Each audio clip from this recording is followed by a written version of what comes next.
This is Charlie Kao with Travel Mall Media Group at ITB Asia with Mr. Suman at Incredible India. Good morning. Good morning.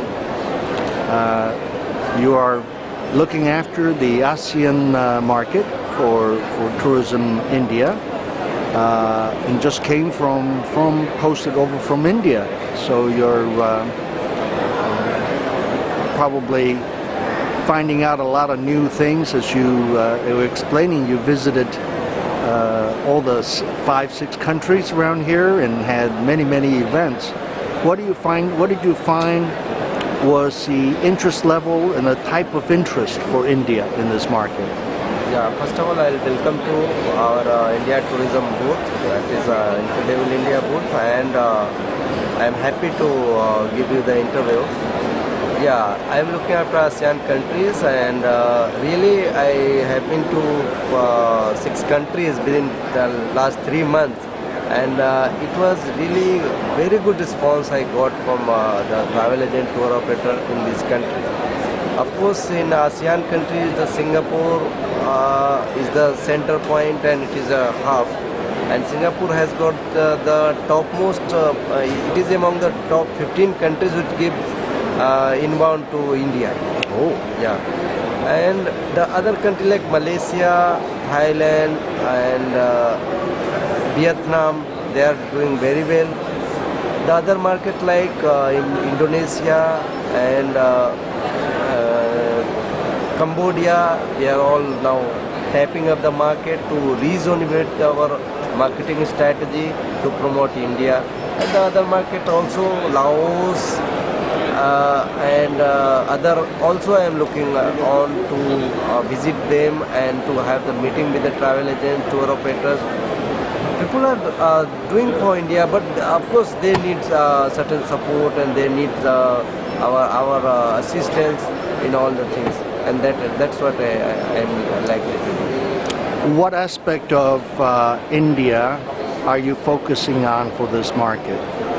Yes, this market is means you can say it is nearby to India, and of course a good interest I find in the people. So the one major thing that is Buddhism that is prevailing in the 3-4 countries of ASEAN, and that gives a big market for us because the Buddhism was born in India, and all the Buddhist places related to the Buddha, he got the enlightenment, his birth to Nirvana, everything is there in India. So this is one aspect that India is getting a good attention from these countries. And what would be the trail in India a visitor would follow who's interested in Buddhism? Yeah. Okay, Buddhism circuit is very known circuit, and that generally either it starts from Bodh Gaya, central part of India, or Varanasi. So it may start from Varanasi, then Varanasi, Sarnath, the Bodh Gaya, Rajgir, Nalanda, Vaishali, even the Lumbini, which is in Nepal. These all includes circuit, and all the life history, everything of Buddha, everything you can find their life.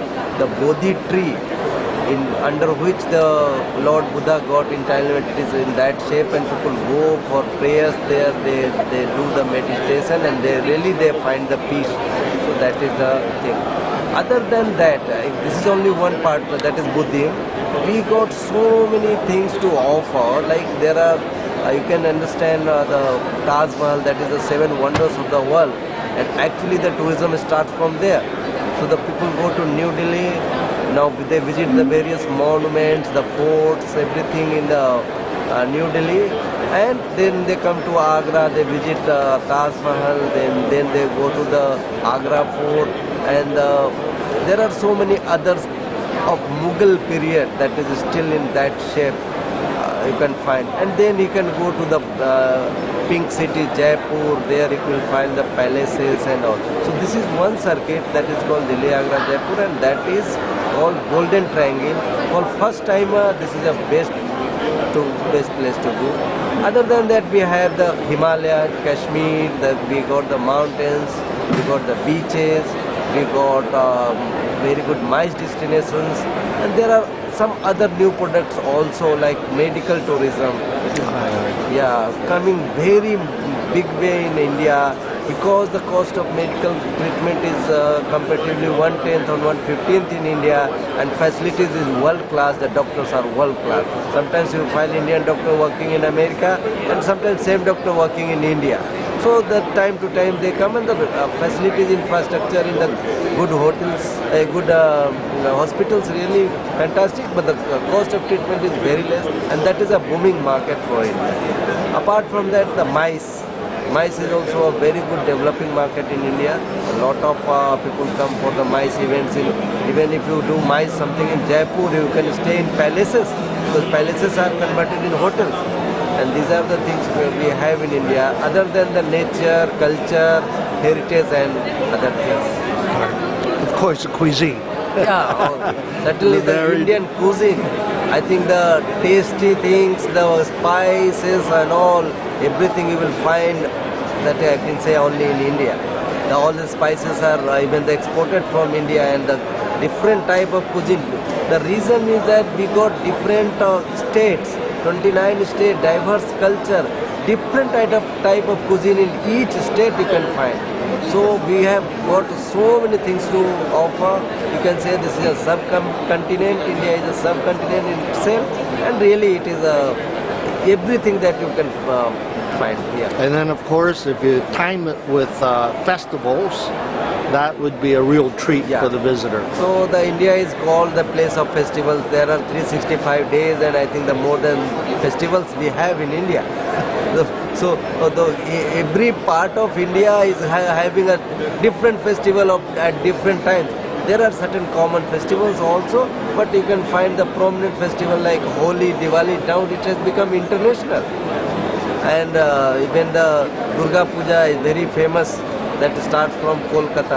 So we got everything to show at a different time and at different place in India. The one thing I would love to experience one day is an Indian wedding. Oh, certainly. But you have to know somebody. Okay, no problem, no problem. Actually, this is a very, because Indians like to make the marriage, I think, once in lifetime. Yeah, we don't make much marriages. So the marriage is a very sacred thing in India, and this is you can say very important thing of life, because a two-person is joining together, and I think they continue for the whole life. 1 week event, right? What, 5 days? Yeah, it may be like that. One week, some states in villages you will find in 15 days the event it becomes, and we spend a lot of money, and we invite a lot of people in the marriage, and the traditions and the cultural things in marriage, really. Of course, the different state has their slightly different traditions, but you can see the costumes in the marriage, the cuisine in the marriage, really lovely, fantastic. Big economic driver. Of course, of course. Mr. Suman with India Tourism, thank you very much. Yeah, so I think I told all things about India, and whatever I told, that is the reason India is incredible, and we call it an incredible India. Thank you very much.